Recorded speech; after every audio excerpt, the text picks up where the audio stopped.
Brandy, Delilah, Minerva, Iman, Stephanie, Dewan, Kevin, Connie, and Susan. You guys are an awesome cohort, and I am Krista Ortega, and I'm your instructor for NPMT 436, Generating Revenue for the Nonprofit Organization. Thank you guys so much for your participation in week 1. I really enjoyed the discussions that you guys had this week. 2 really exciting topics. It's always fun when we can chime in on a video. And I'm really looking forward to reading your papers over the next few days. This is obviously an exciting topic for me because I work as a consultant every day helping organizations, nonprofit organizations specifically, generate more effective philanthropy programs. So a couple of key takeaways from this week: charity versus philanthropy, right? We hear both of those. I really like how you guys defined those terms in your discussion board and really had a great conversation about your experiences. I want to keep seeing that from you guys over the next few weeks on organizations that you either work for or are part of, or other organizations that you've participated in.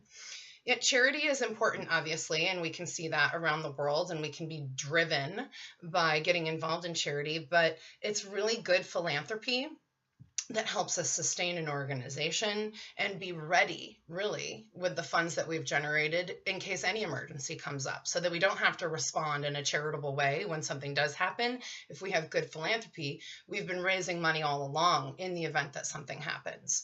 So, important work. So one of the clients that I'm working with right now, they're called the International Relief Teams, and they do just that. They've been working for over 40 years, basically being ready for a tragedy or a situation, an emergency that comes up, earthquakes, Katrina, anything that might happen on a local level, and then they go and raise the funds on a charity level.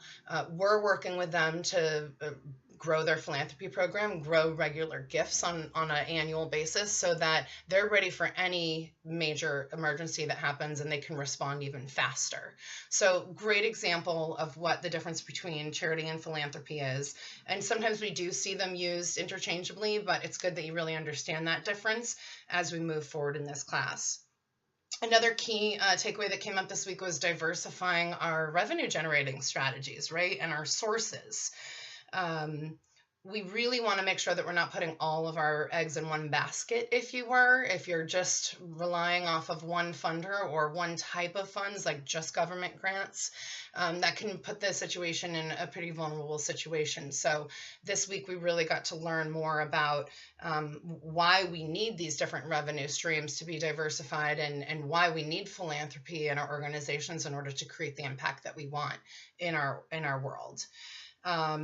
Each strategy, which is what we're going to get into this next week, is very different, right? Getting a grant from a foundation or even a government source is going to be very different than major gift fundraising and working with individuals to have them be a part of your philanthropy program. So as we move into the what and the process of how we do philanthropy, you're going to start seeing that there's a lot of different techniques, and that's where your expertise in this field is going to be really needed and helpful over the next, whatever that is, several years, as we grow philanthropy in the United States.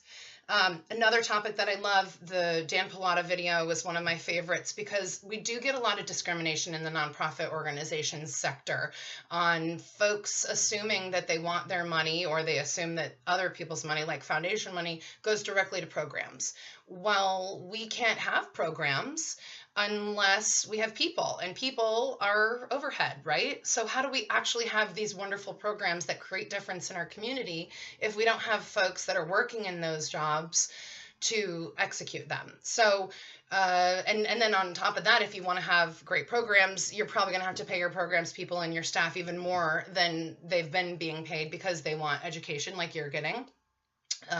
Deeper professional development and the highest skill set possible. So that overhead myth is important to really consider as you're thinking about strategies for how you're going to do your fundraising and philanthropy program, and how you're going to design it, because we do still need to make the case, as Dan Pilata speaks about, to include staff in how we're creating and generating impact, and that it's not just a negative thing that we have high overhead.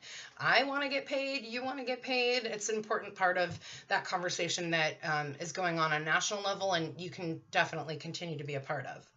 So week 2. Really going to get into that what, as I said, the process and the planning of how we get ready for philanthropy and how we start making critical success opportunities through the planning process. That we're not just saying, hey, we're going to go out for any specific funding. We're going to create a plan before we approach it, and we know how much and what we need to get. So I'm really excited to see you guys get engaged in week 2.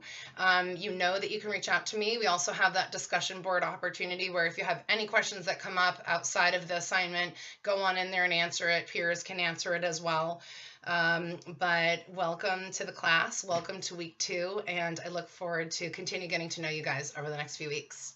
Bye.